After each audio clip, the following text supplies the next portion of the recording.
Hello everybody, Ben Woodruff here with another Falconry video. Today's video I want to be talking about how to train the impossible bird. Not the species, but the scenario, the circumstances. And I hope this is a valuable video to a lot of you. Now, when we're looking at falconry, normally the ways that a bird is trained, not the techniques, but the age, the circumstances under which you find your bird, you might trap a migrating passage bird, first-year bird, right? Think about the psychology of that bird. It's just left its parents. It's learning how to hunt, but it's learning how to fly as well. And you're just the next logical step. Sometimes maybe you get a baby, an eyas that could be a very young fluffball that you have to nurture along the way, or maybe a family bird that is in the vicinity of the nest and is somewhat reliant on the parents, but is learning to fly and hunt, but still fairly reliant on the parents. You might buy a captive bred bird, and that could be any age along the way. That could be an imprint. That could be a parent-reared bird. That could be a whole set of different circumstances. But in all these cases, it's important to remember that food is the language of trust in raptors. It's not just like a treat. It's not like a reward like with a dog. Oh, good dog, here you go, here's your treat. It's not like that. It's social bonding. This is very important to remember. And food is something that birds kill each other for, that they try to steal from each other for. It's something to be guarded and protected. Nobody gives you food. Everybody wants to kill you and steal your food, or kill you and make you food, except for your parents or your mate. And your parents are going to ditch out on you as soon as you're ready to go, and would then be competition if they re-encounter you in the wild. So that's an important principle to remember when we're doing these first stages, like training a bird to eat off with a fist, for example. That can build trust very quickly. But, as I've talked about in other videos, that can also switch to then being a problem zone where the glove with food on it becomes an imaginary kill in their mind, in the mind of the bird, that they need to mantle over and protect and maybe even attack you if you reach over to that glove. That's not what this video is about. All those are fairly well addressed both on my channel and in books, and other falconers talk about it. What I want to talk about is kind of a strange circumstance, and that is a bird that you're approaching food, but also outside stimulation, visual and audio, from a very, very, very different set of circumstances. And that is a bird that has been in a chamber. For example, let's say you acquire a bird, whether it's for falconry or wildlife education, and this bird has been a breeder bird or has been set aside to be part of a breeding program. So maybe this bird has had little or absolutely no training. Maybe it was parent reared, so it had this brief window where, okay, my parents are giving food, but then it's been in some sort of a breeding facility where not seeing humans was a very important factor. And maybe it did have a mate, or maybe it was waiting to have a mate. And so such a bird, where does food come from? They're not hunting food. They are not having you call them to the fist or to the lure. They're not having a parent or a mate give them food. Usually in such circumstances, there's a tiny little door, like a little chute that you open up and you slide the food in so that they don't become reliant on you for food. So food appears. That's not natural. It's not natural for a bird of prey to not have a lot of outside stimulation, not have to worry about predators, not have to hunt for prey, and all of a sudden, boom, food just appears. It's very unusual, and it alters the psychology significantly of such a bird.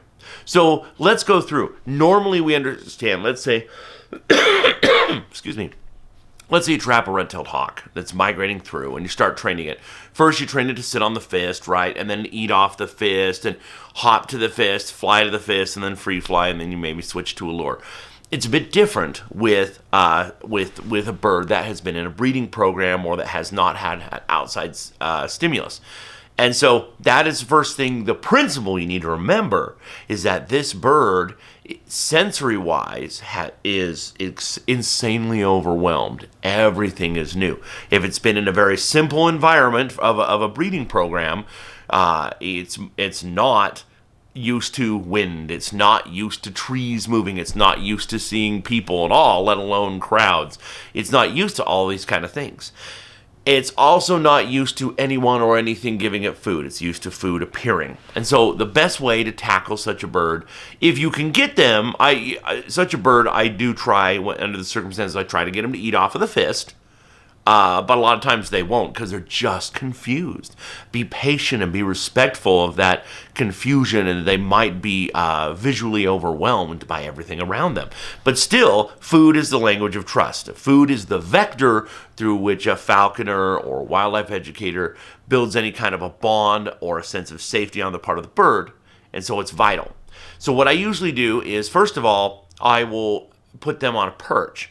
Another thing about this, when you're manning a bird, and if you're new, manning is teaching a bird that if it jumps from the fist, it knows, oh, yeah, right, I'm on a leash, and get back up. Or same thing, if they're on a perch, they jump off, oh, right, I'm on a leash, and they get back up. They reclaim the fist. Having them tied to a perch during some of this process helps you significantly, because when they jump off, they do understand, oh, wait a minute, yeah, they get back up. That is speeding up the process, and that's true with any bird. You do that with any bird of any age that you acquire, not just the circumstances I'm outlining here.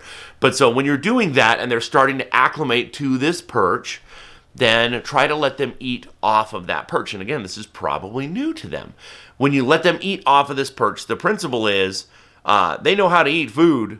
They're not used to eating in the presence of a human, and you are looming over them. And so read the body language of your bird.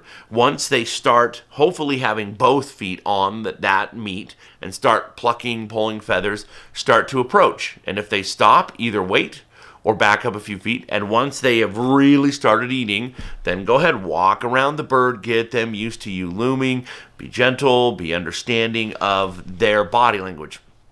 Then what's really good is when you want to up that visual stimulation is you want to move them to a taller perch, maybe something like a screen perch with you right there. Same thing, get the food there, and once they've really committed and they're holding it at least with one foot, if not with both, and are plucking and actually pulling meat, start to approach. Now this is a scenario, if you have some wind, you can have, things blowing towards them, or the leaves and the trees up above them, which all could harbor a larger predator that could go after them in their mind. And so that's a dangerous, risky situation to be concentrating on eating. But you want to get them to feel safe. And this is a circumstance where you can approach again, and the more they acclimate to this, you can have other people approach as well. They're going to feel safer if they're on a perch. Don't surround them. You want to make sure that you or anyone else are on one side so they have a hypothetical escape route. They'll feel safer. Now, I always advocate socializing and just sitting with your bird and watching TV, letting them acclimate and get used, acclimate to anyone and everything. But these principles are really important. You have to get your bird used to eating around you in order for it to feel totally safe. That is the quickest way to help them feel safe.